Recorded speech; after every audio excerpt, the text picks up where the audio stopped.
আসসালামু আলাইকুম এভরিওয়ান, সবাই ভালো আছেন? এই যে এখানে পেঁয়াজ, মরিচ, দারচিনি আর তেজপাতা ভাজতে দিয়ে দিয়েছি। আর এখানে ধনের গুঁড়ো, জিরের গুঁড়ো, কাঁচা ধনের গুঁড়ো আর এই যে মাংসের মশলা। এখানে আদা, রসুন, মরিচ, পেঁয়াজ এগুলো সব বাটা একসাথে, হলুদের গুঁড়ো, মরিচের গুঁড়ো, লবণ।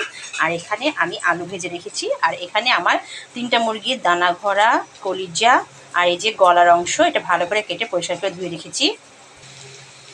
আমার এগুলো ভাজা হয়ে গেলে আমি মশলাগুলো দিয়ে কষিয়ে নিব। যারা আমার পেজটাকে এখনও ফলো করেনি ঝটপট ফলো করে দিবেন, লাইক শেয়ার কমেন্ট করতে ভুলবেন না, বেশি বেশি করে শেয়ার করে দিবেন। মশলাগুলো কষানো হয়ে গেছে, এবার আমি এগুলো দিয়ে ভালোভাবে কষাই নিব।